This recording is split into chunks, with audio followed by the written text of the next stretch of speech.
Hey guys, this is Mike from Craft Beer Storm, your host, also owner, founder, brewer at Beara Brewing Company in glorious Portsmouth, New Hampshire. Today we have a special podcast for you. We're going to the motherland. We're going to Ireland.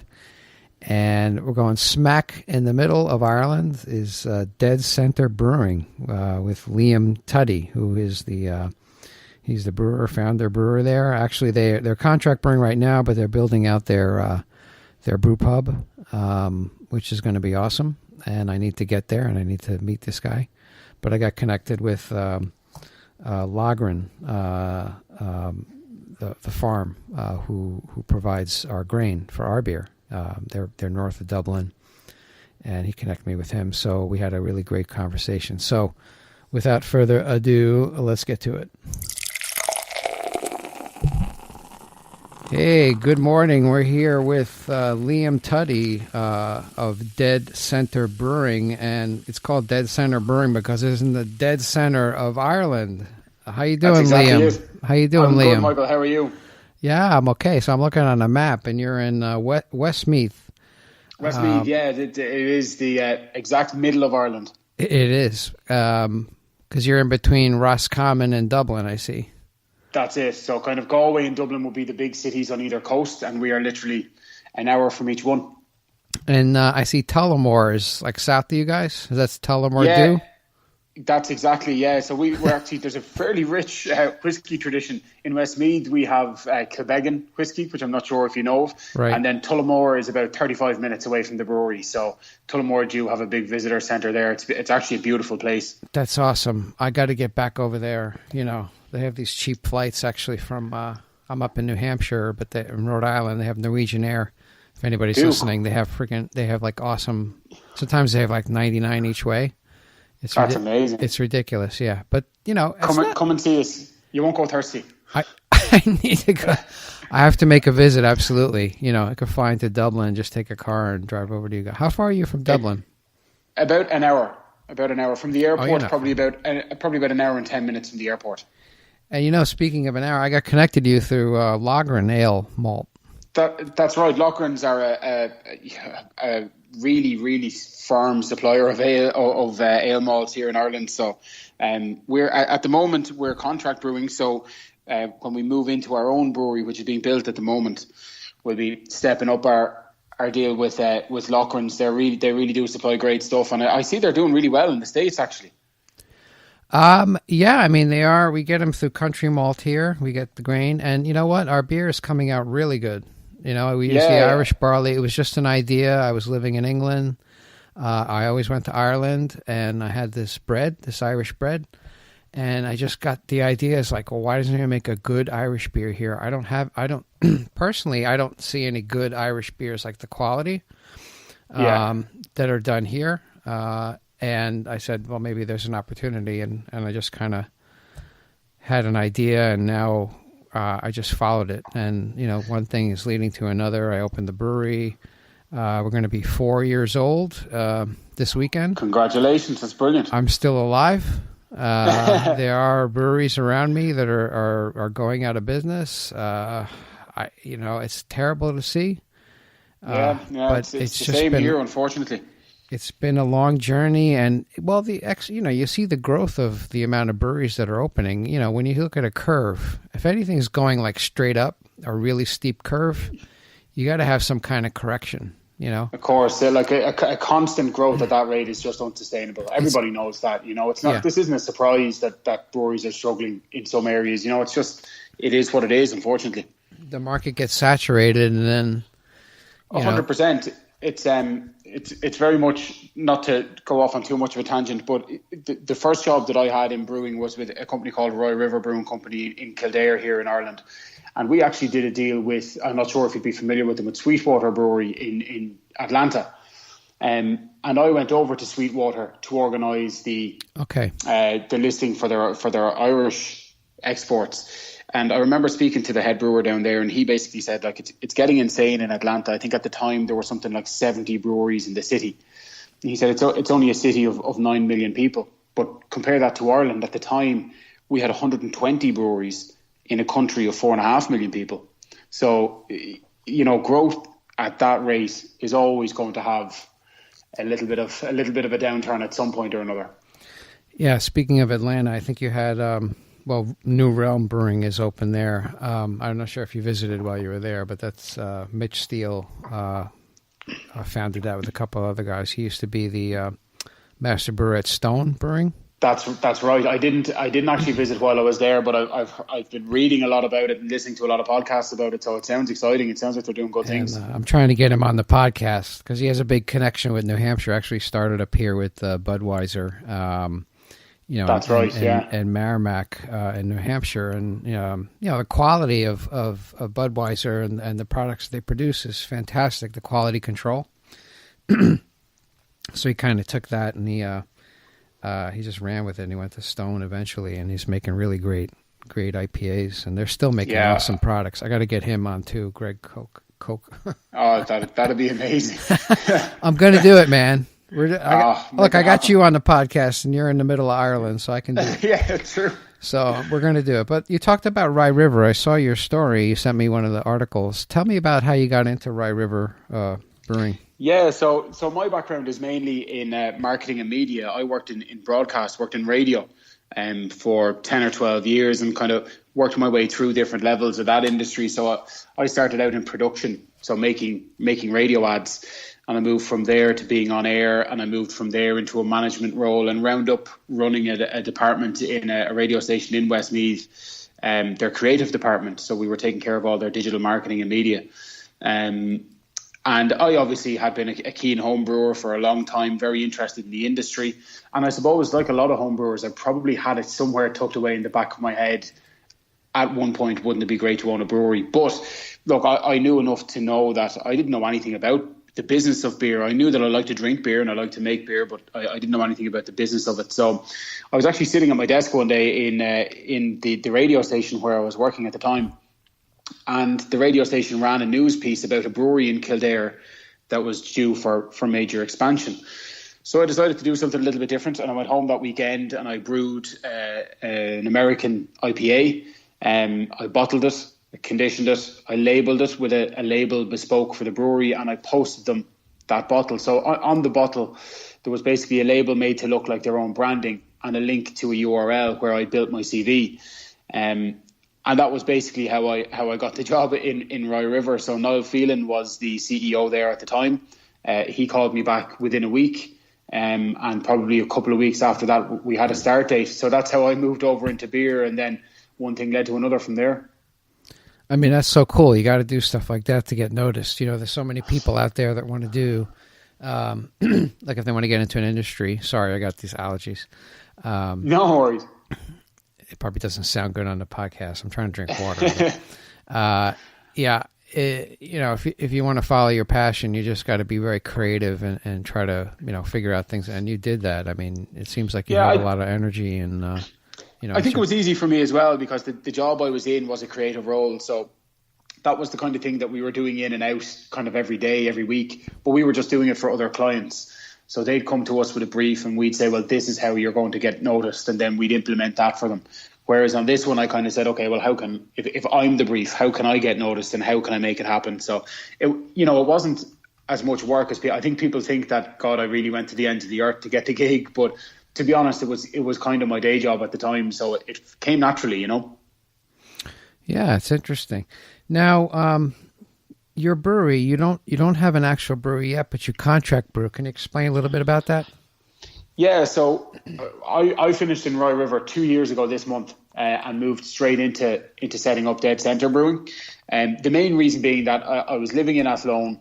Athlone is kind of it's not actually, it's the second town, but it's one of the main towns in Westmeath. And Westmeath didn't have a brewery. It was the only county in Ireland that didn't have a brewery at the time.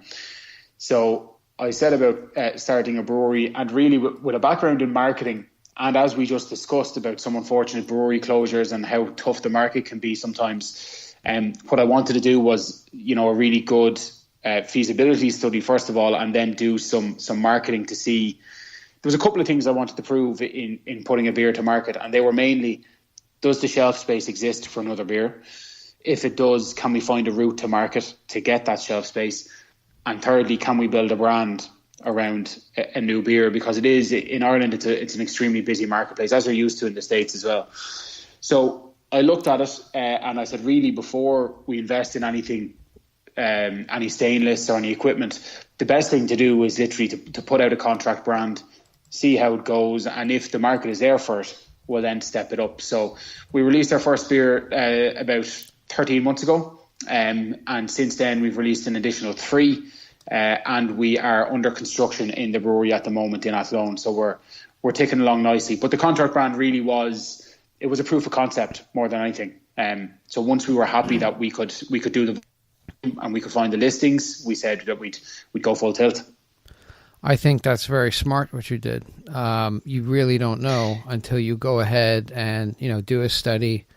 Try to understand that, okay, I have an idea for a beer, but let me see if it's going to work first, and Exactly. And I think a lot of people here and a lot of people, I guess a lot of brewers around the world, they find these people with deep pockets, and then they say, yeah, let's open a brewery. And then they just go and open like this 30-barrel system, like boom, like 60-barrel tanks, and it never catches on.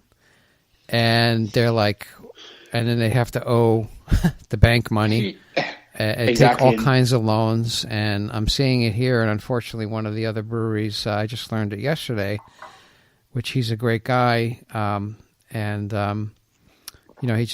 He had a smaller system, but they had bigger tanks. And unfortunately, they went crazy. They got distributors and they just produced a whole bunch of beer, which their beer is good, but it's just you have to make money too, It's a business. It's a business. It's cool. If you want to be cool, then get a 1-barrel system and make some beer. Get a sublease of space, and be cool and whatever. Get a couple tables and everybody can come and drink your beer. But if you want to mass produce, you got to make sure that you have the right equipment and the capacity and the channels to get your beer out to to generate enough income to keep the operations going. I mean, I've had challenges here. I mean, I went in different directions. We're still trying to figure out, where the line of profitability is, right? So first I had a distributor, which was awesome because we were in these like 22-ounce bottles, right? And that's how I looked at the industry, and I'm like, I can do this. I mean, I can get a pretty good margin off of these bottles. And in the beginning, it was great. We had a distributor. We made like 60 cases a week. They put it in a corner. They took it away. And then everything started trending into these cans, these 16-ounce cans. Yeah, same here. Man, it was a shift. And nobody wanted the bottles anymore. I'm like, all right, this is not good. So I had to kind of pivot and say, all right, well, I have to do these cans now because they won't even buy it's the same beer. It's just a different package, which is, to me, it's ridiculous, right? But you got to give the people what they want, and you got to go follow the trends. And we did the cases, but, doing cans is a very well, for us, I mean, we're a small brewery, and a lot of the mobile units didn't even want to come in because we didn't have large enough tanks to make it worthwhile for them. I'm like, all right, well, I have to figure it out. So we figured out, we built like a board, and I put some videos on, I guess, Instagram. You could take a look. But we built the board, mounted some Blickman guns on them, and then had some sensors underneath to weigh the cans so they wouldn't overflow. So that's how we figured out the canning, and then we were seaming one at a time. But then it's a labor-intensive process, so we had to have like 5 guys, working for like 6 hours to do like 40 cases, which in the end, and then we got a larger client over here, and they're like a major supermarket chain. So we put said, yeah, we can get in, and we got in. We have our display, and then the display was there, and it just kept running out of beer, so we couldn't make it fast enough. But we couldn't get it. We have smaller equipment. And then now I'm just like, I stopped that again. I stopped the cans because it's not really making me like any money. It's if anything, it's costing me money, and that's no way to run a business. So now I'm gravitating towards kegs now. Like we have Sixtels here. I don't know what the size is there, but it's like 5.17 gallons. trying to get those out. Yeah. We do everything here in litres. So we have the main keg formats here would be plastic. So the one-way key kegs or doliums. They're quite popular. But aside from that, you're talking 30 litre stainless or 50 litre stainless. So I'm not sure what that equates to in gallons, to be honest. 50 a liter is about a quart. So, it's like 4. Yeah. So, but yeah, but if you produce a lot of beer and you sell a lot of beer, well, if you sell large quantities, you have to produce a lot of beer in order to make it worthwhile. That's it. For 16-ounce cans, a larger brewery can make a load of cans and get them into stores. If a smaller brewery wants to do that, that's fine, but then they have to sell it in the tap room where the margin is higher. And then they can make a business, That's been a challenge here because in Ireland, up until very recently, a brewery wasn't allowed to have a tap room. That's been a huge challenge here. Now, luckily, that's turning on its head. There's new legislation that's just been published that allows us to serve, from the brewery. But it is, to be fair, it's a step in the right direction. 100% it's a step in the right direction, but it's quite restrictive as well. So the current legislation means that we can sell our own beers on site up until 7 p.m. Obviously, 7 p.m. is quite early. So it just means that you're turning people away. In Ireland, it's quite early, right? That's when everybody's starting to go out. It's starting to go out, exactly, yeah. Now, we're lucky enough, where we're building the brewery in Athlone, we actually have a full 7-day pub license. So we have a pub, a restaurant, a brewery, an artisan coffee outlet all in the one building. Yeah, so we're quite lucky like that. So you can do like a brew pub. That's what I was going to ask you. So you can kind of circumvent that and stay open. Like, how late can you stay open? Is it midnight or I'm not sure. So in Ireland, weekdays it's 11:30 at night, and at weekends it's 12:30. All right, well that's okay. For a brew pub. That's fine. No, they should go home anyway at 12:30. Like, there's nothing good that happens. Exactly, and this is my thing. There's nothing good that happens at 12:30. In the evening, it's like, go to bed, man. It's enough. Yeah, I've said before. We're very much, we don't want to be a pub. We're a brewery. So exactly, we don't want to have to be dealing with people at 2 o'clock in the morning. No. No, you want to make sure that you keep everything. It's just a mess. So so you're going to get the brew. So what's the size of your brew house that you're going to get?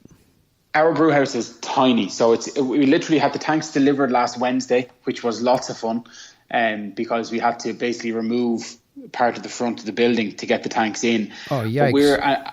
And I'm sorry about this again. I'm going to talk in Irish terms. I'm not sure if you have a conversion. We work in hectoliters here. So I did some research. So 1 hectoliter is like 0.85 barrels. So what's your system? We'll do some quick. 5 hectoliter, very small system. We have 10 hectoliter fermenters, so we'll double batch into the fermenters. But the brewery itself is only a 5 hec system, so very, very small.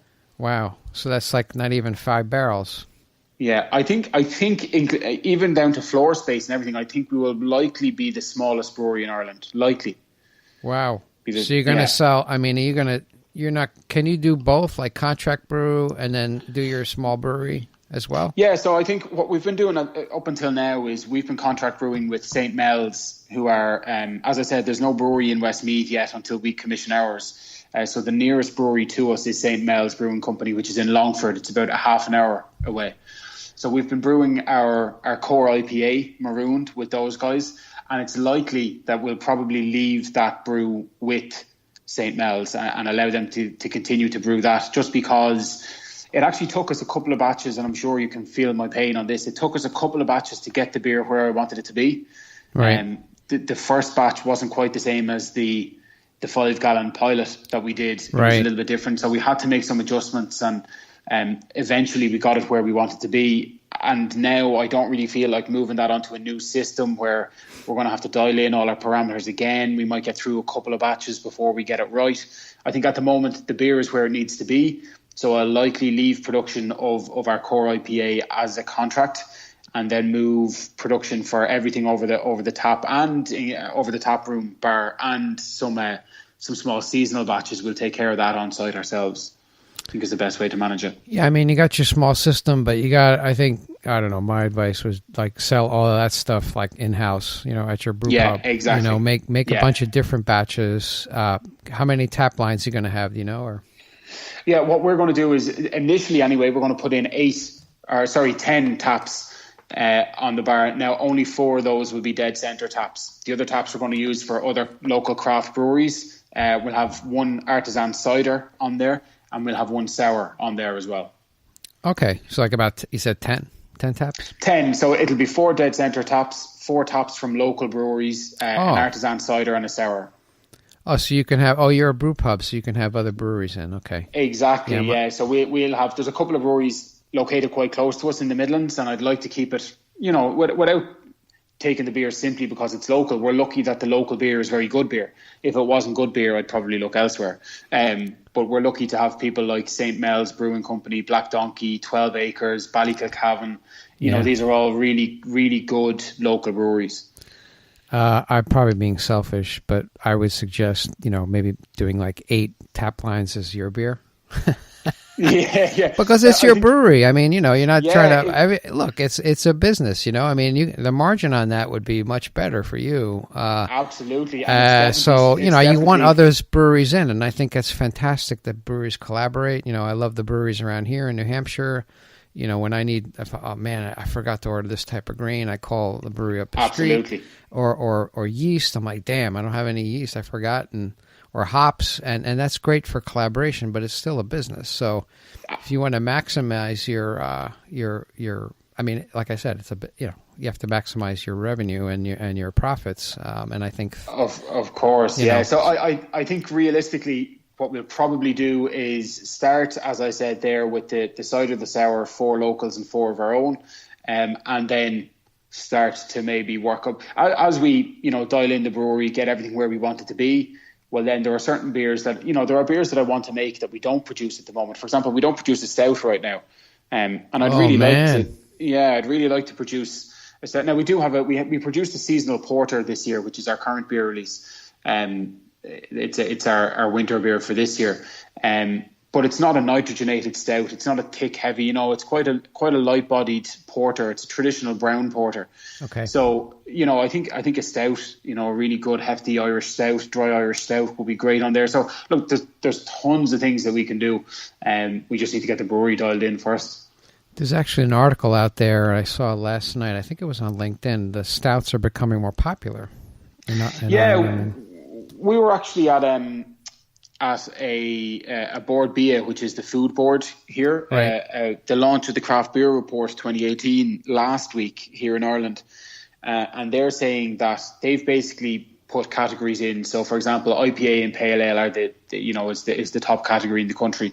The second most popular category is stouts, porters, and red ales, which was interesting because we produced that porter, and to be perfectly honest with you, all the volume in Ireland at the moment seems to be IPAs and pales. It's actually a much tougher sell to shift the porter than it is to shift our IPA or our pale ale.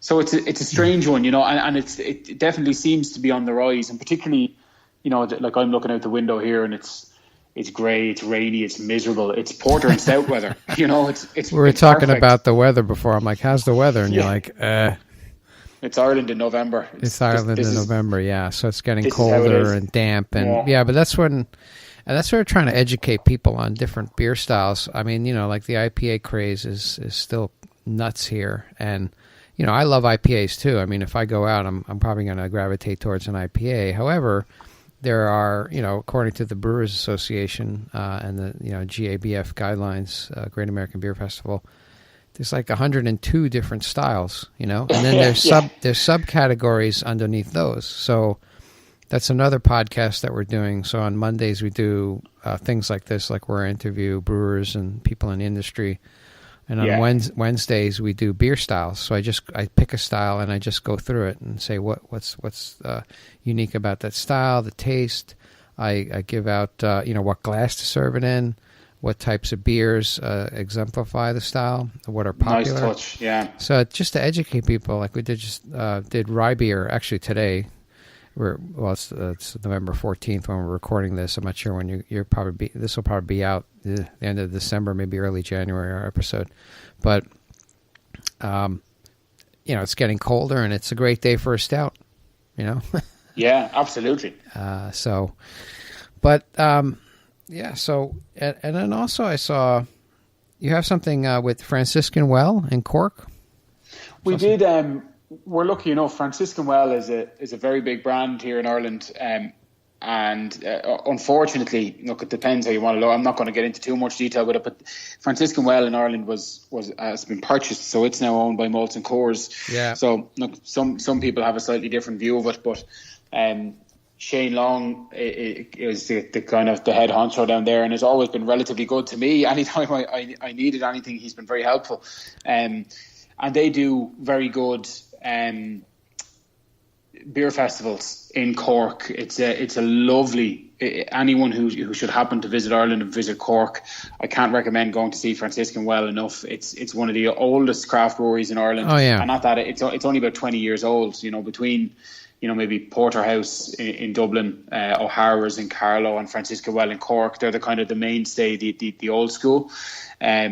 But it's a lovely place. It's right by the river in Cork. They've got a fantastic selection of beers. And recently what they did was something I quite liked, actually. They did a can festival. So Franciscan Well. And it was basically everything through the whole weekend was canned. So they actually took 3 of our beers in. They took our IPA, our pale ale, and our porter. And it's good to see, that's a great support. It's on days like that where you see little peaks in your untapped check-ins and your ratings online and your follows on. It's a nice little way to get out and about and be introduced to people who maybe haven't had the beer before. So they're quite good for supporting local Irish breweries like that. Oh yeah, actually I did. When I was thinking about opening this brewery, I had it under. I was just trying to figure out the whole thing. I did reach out to Franciscan Well because I just Googled it and I saw Cork Franciscan Well, and I traded emails with Shane Long. I don't know if I ever met him, but actually, if you can connect us, he'd be awesome to get on the podcast too. I'm just thinking about it. And I did really interesting guy. Yeah, I wandered in there and I met the brewer, and I'm like, yeah, I'm from the U.S. At first, he's like, I don't know who you are. And I'm like, yeah, I talked to Shane, and then he was really interested in what I was doing, and he gave us a nice tour of the whole facility. They have an outside portion, right, over there? Yeah, they do. A really nice area at the back. Really nice, yeah. It's beautiful. If you're in Cork, go to Franciscan Well. And actually, I was looking. I went in December one year, and I asked, let me go up to Cork City, and I went up to Cork City, and I went into Rising Suns Brewing right down the street. I was literally right before I got on this call with you. I was chatting with Shane, who's the head brewer in Rising Suns. Oh, you did? Okay. Everyone in there, Judy as well, who runs the bar. They're just it's another. Cork has a lot going for it in terms of beer. There's Rising Suns Brew Pub. They have Franwell, which is a brew pub. They have the Beer House right on the quays. They have Abbott Ale House. They really have a lot going on. But Rising Suns, wow, it's an experience there. I love it. I went in there, and then I think I must have met her at the bar. I'm like, look, I'm here from New Hampshire. I just wanted to maybe talk to your brewer. I have some beer for him. Maybe I can check out your facility. And she hooked me up with the brewer there. I think it was the same. Who was it that's still brewing? I'm sure it was Shane. Probably Shane. Yeah, this was like 4 years ago, I think. But I think that's him. That would be probably Shane. So I went in and I gave him some beer and said, he gave me a tour. It was very nice. We tried to sample his beer. Then I went away. Then he emailed me a couple of days later. He's like, "Oh, this beer's awesome. Can I have the recipe?" And I said, "Well, why don't we do a collaboration ale?" And he's like, "Oh, that's a good idea." And then one thing led to another, and then the owner got involved, and we did a collaboration ale together, which I still make today. Actually, it's called Survivor. Nice, that's brilliant. And I'll tell the story about Survivor. So, it was the 100th anniversary of the sinking of the Lusitania that year, and they came up with this concept, and I'm like, yeah, that sounds awesome. They came up with the graphic, the label, and so I did my beer here, he did his beer there, and then the guy that owned Rising Suns flew over here in New Hampshire. He was here anyway. He was in the Boston area, so he came up to one of the restaurants here at Rira, which is an Irish restaurant, and he poured the first pint there. And then I believe, if I remember correctly, May Barrett was the survivor, and her grandson, I think, poured the first pint at his place when they launched their beer. No, so it's like a crazy story. Like, it all happened within a couple months. I visited him in December, and the beer was made in March. So it was just like 3 months that we got everything going. So that was fantastic. But I got to connect with them again. them again. That's kind of the great thing about the industry, I find, anyway, having come from a more corporate structure. It was very often really frustrating to try and get things done. It was just layer after layer after layer. Whereas, say, our latest beer, that porter, is a collaboration. It's a coffee porter that we made with a local roastery. All right, yeah. And really, I left it very late to get in touch with those guys, but I got in touch with Bell Lane, who are kind of 40 minutes away from the brewery in Mullingar in County Westmeath, and said, look, I've made this beer. I've added some of your coffee. It turned out really good. Could I pop along and meet you? And again, 2-3 months later, we had beers on shelf.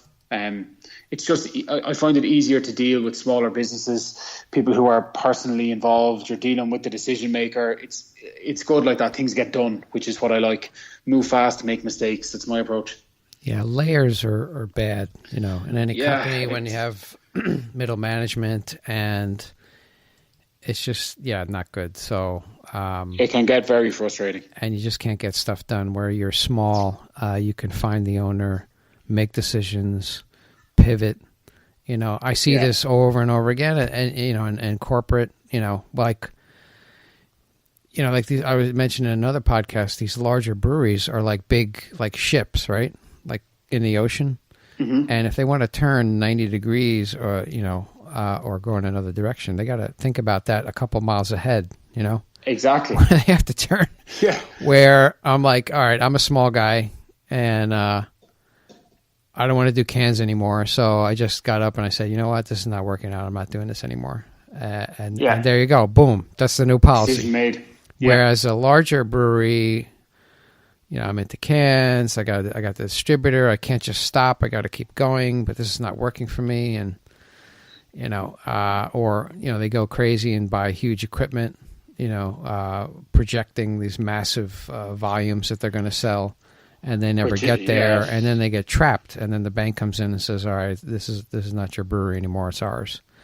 And we see that. Yeah. I've seen that a couple of this year. I don't know if you had any Green Flash beer out in California. Yes, yeah.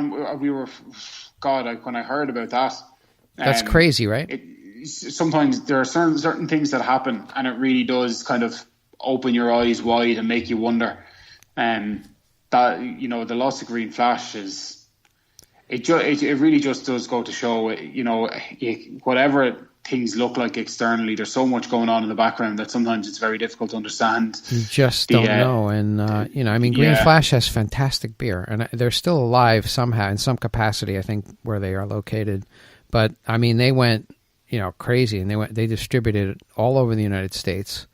And I'm like, I got the beer, so I was happy, But when you distribute like that, or when you go into different states, you got to have, like, boots on the ground and salespeople, and that stuff's expensive. And then the way it's trending here, and I'm not sure how it is in Ireland, but everything's just becoming hyper local.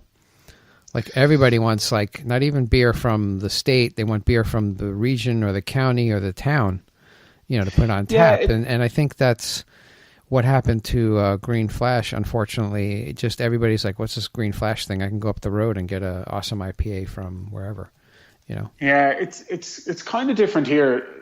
Like, locality means a lot to me, because I think a lot of the craft beer movement in Ireland anyway was born out of the foodie kind of movement, and that local, fresh, it's so important in the foodie movement. And where possible, we do use local ingredients. We pay at least 3 times the going rate for the oats that we use in our IPA, because they're grown locally and they're organic. And, if I can support a small business locally, I want to do that. Now, having said that, if the quality wasn't right, I'd get the oats from wherever I needed to get them to make sure they're the right quality. But we use those oats because they're local and they're brilliant. We use local coffee because it's local and it was brilliant as well. But on the flip side of that, we go and we speak to a lot of local listings, and we, Westmeath is rural Ireland. It really is. It's well outside any city. And a lot of listings are very slow on the uptake. They're scared to take the beer. The beer is more expensive than your macro beer. Of course it is. We pour our heart and souls into it, and that takes time, it takes money, it takes effort. And some people just don't seem to understand, that this is the price that people are willing to pay for well-made local beer. A lot of listings are kind of, we couldn't put a beer on the shelf at that price. We're selling cans of whatever Budweiser for €1 a can. Sometimes it's difficult. Like a majority of our volume still goes through Dublin, Dublin and Cork, and less so Galway, but Dublin and Cork will be a majority of our volume. Locally, we would like to drive hyper local, absolutely, but it's a tough one as well. It's a slow burner, to be honest with you. So it's a strange one like that. It is, and that's another reason why I started this podcast, is to educate people on the, what you said, the hearts and souls that are being poured into these beers, and they're not cheap. It's not a cheap process, but the beer is awesome. So you have to choose whether you want a 24-pack of a mass-produced beer, which I don't know what it, I always say just it's better to get a 24-pack of water and drink that. It's cheaper and it's much better for you. Or take the same money, $10 or whatever, $15, and buy a 4-pack of really good local beer. And that's kind of that's why we're resting the whole podcast and the efforts on that, is just to produce, just to extol the virtues of local craft beer. Yeah, 100%, and that's something that we're trying to do so hard in Ireland, and it is like there's a lot of room for growth in Ireland. Craft beer market in Ireland, according to that Board Beer report that I mentioned earlier on, like we have 1.9% market share, for total beer consumption is craft. Wow. Compare that to the States, where you're what I think it's over 20% in the States. I think you got a huge opportunity over there. Yeah, like there's plenty of room for growth. It's just that, there are closures. Yes, there are closures, and it's really unfortunate. And I'm close with a majority of the brewing community in this country, luckily, and you hate to see it happen. There are still more openings than closures, and the volume of liquid being produced and consumed every year is still increasing. So it's more about, like, the market is there. It's just how you're addressing the market, how sustainable your approach is to being in that market, because as you said, there are plenty of people who just lose their minds and say, let's do X, Y, and Z, and it's easy to do, particularly when you let your passion overrule your head. And there's very few people in beer in this country, luckily, that are not passionate about what they do. There are probably one or two who want to make a quick buck, and you're always going to get that. But generally, people are very passionate, and sometimes that can overrule what the good decision you could make could be replaced by what you want to do out of passion, So, but look, that's natural as well. That's going to happen, I'm sure, in every industry. And when, and everybody says this, I've been listening to a lot of, thought leaders, and they said, when you let your emotions take over, it's just bad. Yeah. It's just bad for business. You got to look at the decision, see if it's a good business decision, and then go with it that way. Now, what's the ratio again? I'm sorry, you rattled it off at the beginning of the podcast, like number of breweries in Ireland to number of people. Yeah, it's kind of different. Actually, I should probably I have that report here. Actually, I can pull it up. So that's all right. There's in Ireland, there's somewhere in the region of about 125 beer brands. So not all of those are production facilities. We'll have a certain number of contract brands, which is what I fall into at the moment. I don't qualify as a production facility just yet. So there's 75 production breweries in Ireland, and we have 4,500 people. Or sorry, 4.5 million people. 4,500 people would be a very small country. Oh man, there's 75 in my state. Yeah, you see, so it's and we have like, I think we have 9 million people. No, I think we have like 5 million people. in the state of New Hampshire. I'm not sure. I gotta look at that. But man, that's wow. Yeah, and particularly because we have that number of breweries in this small a space fighting for 1.9% of the beer market, the total consumption. It's difficult. It's not as easy as those ratios are. I mean, it's going to be tough, but I think if you focus, you have to focus, and I think it's going to trend that way naturally, like it's doing here on hyperlocal. It's just everybody is going to. I think you're on a major roadway, are you? You're on a major highway. We are. We're on the main Dublin Galway road, so we're right between two cities. I'm actually just looking at this beer report really quickly. So number of microbreweries per million by population, and this is 2016. So this was before. So we have kind of 12, 13 microbreweries per million. And just looking further up the list, like Switzerland has nearly 90 microbreweries per million. Really? Yeah, so we're by no means the top of the list. There's still room for growth, but again, it's and I think it takes its kind of shape from the States as well, in that we haven't been able to have a tap room here before, and now we can. I think the days of kind of setting up a small brewery and relying on distribution and having just that one singular revenue stream, to me, and there's plenty of breweries here making it work, and more power to them, because it's a very difficult living to make, I'm sure. I don't think that works. I think you need to have more than one, whether that be a tap room. There has to be, more than just that, because the margin here on beer, particularly if you're using a distributor, is really tight. It's difficult unless you're doing high volumes. That's what it is. When you get into distributorship, you got to do high volume, otherwise it doesn't work. It just doesn't. You're paying somebody to buy your beer from you, and then in several cases they'll buy the beer from you, and when it doesn't sell on, they don't really want to buy it from you again, and that's perfectly understandable. Yeah, and then you get into problem of producing a lot of beer, and then you get this network going, and then there's expectations, and then when you can't meet those, you're in trouble. You see, what we do is we self-distribute at the moment. As I said, we produce very little beer. Our listings are loyal, good listings. So generally, it's a case of pick up the phone and we'll sell a batch in a day, and that's that one taken care of.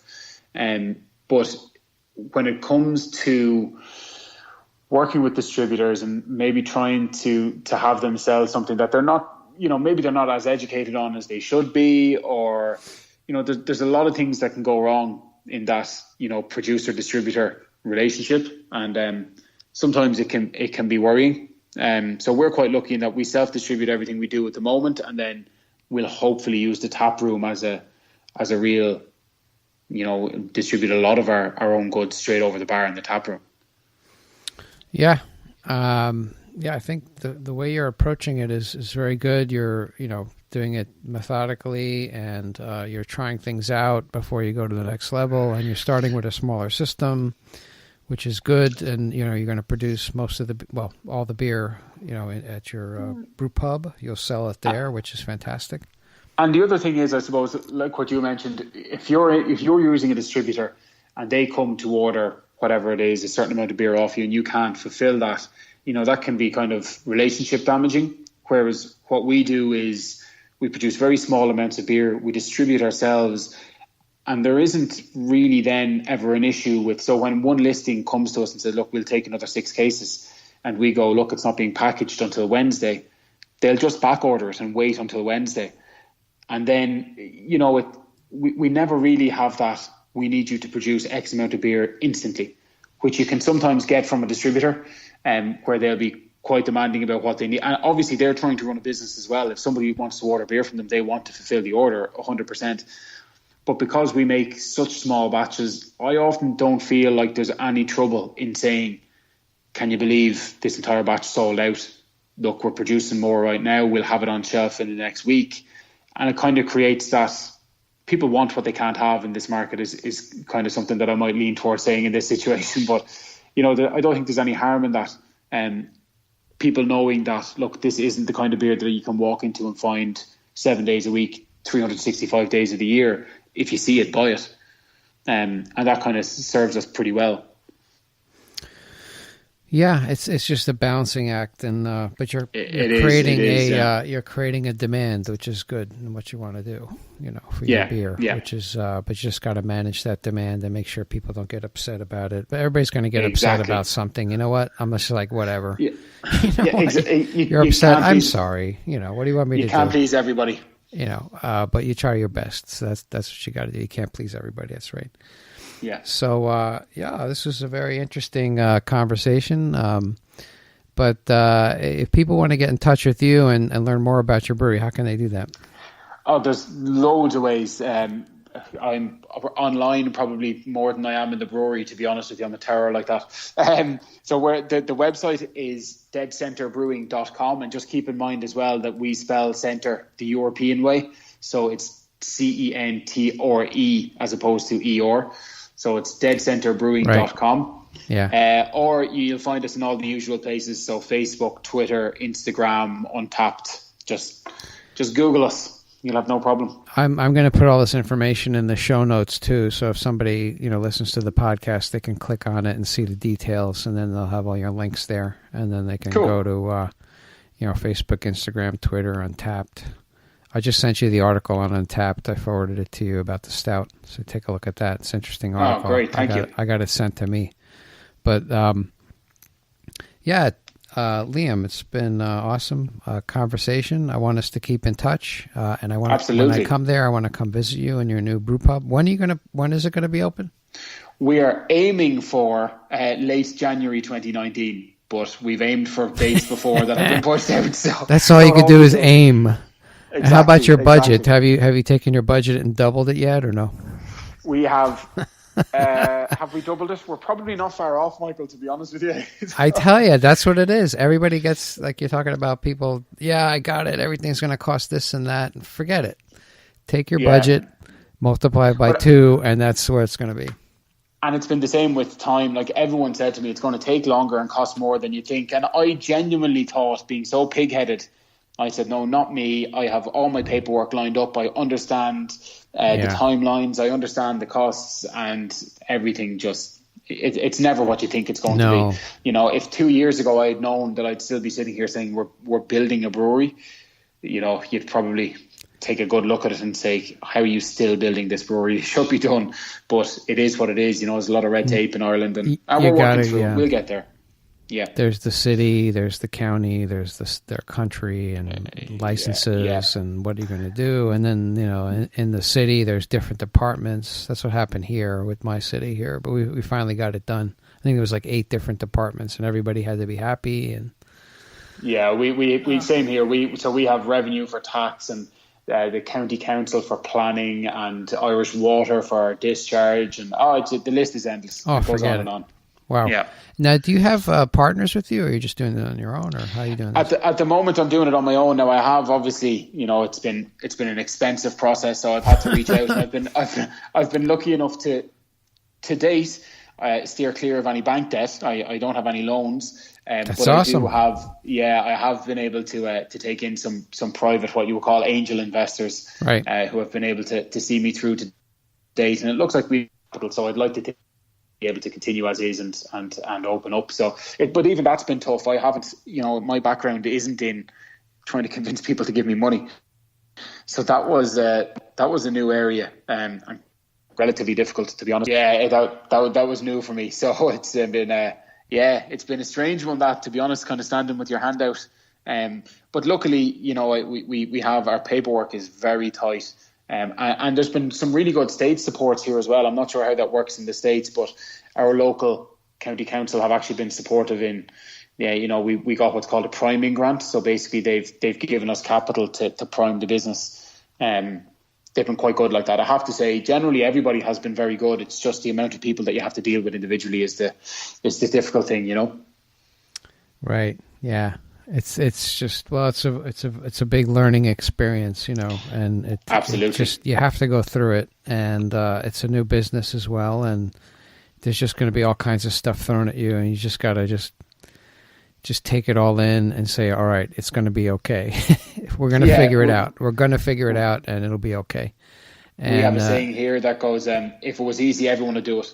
So this not is easy, true. so it's not, and that's why everybody's not doing it. And people that think that they know what they're doing, and they go nuts, and they make these huge breweries, and then it's just a mess. Yeah, but it's not easy. So I think what you're doing is great. You're on the right path. I wish you the best.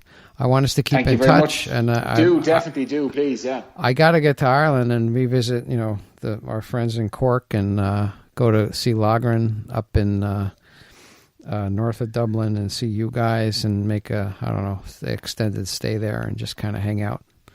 We'd love to host you. We'd love to have you. And then we'll do another podcast when you have your brew pub open. Super. Sounds good. All right, Liam. All right, I appreciate you, what you're doing. I appreciate you being on our call. It's early for me, but it's almost 11 your time, I guess, right? Yeah, so it's almost beer o'clock here, to be honest with you. Once it passes 12, we're in the safe zone. Yeah. So, all right. Thanks a million, Michael. It was great talking to you. We'll stay in touch. Absolutely. Thanks very much. All right. Thank you. Wow, yeah, that was Liam Tutty giving us some insight on his new brewery that's up and coming, and the scene in Ireland, craft beer scene, which is awesome. It's growing. They only have a certain percentage, like 1.2%, I think he was saying, of the total beer sales in Ireland, and so there's a lot of room for growth, I think, there. And he's doing a brew pub, so he's making all the beer to sell on premise, which is the way you should do it.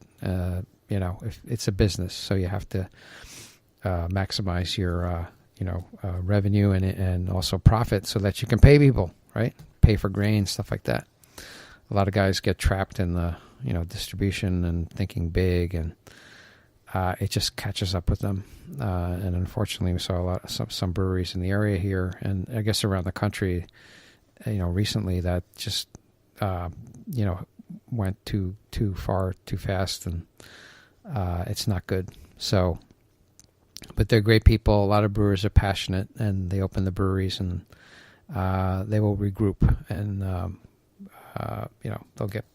we'll get them out there again. But if you like what we're doing, if you like this podcast, you like the content, please go to iTunes and subscribe. Give us a rating and review. That'd be fantastic.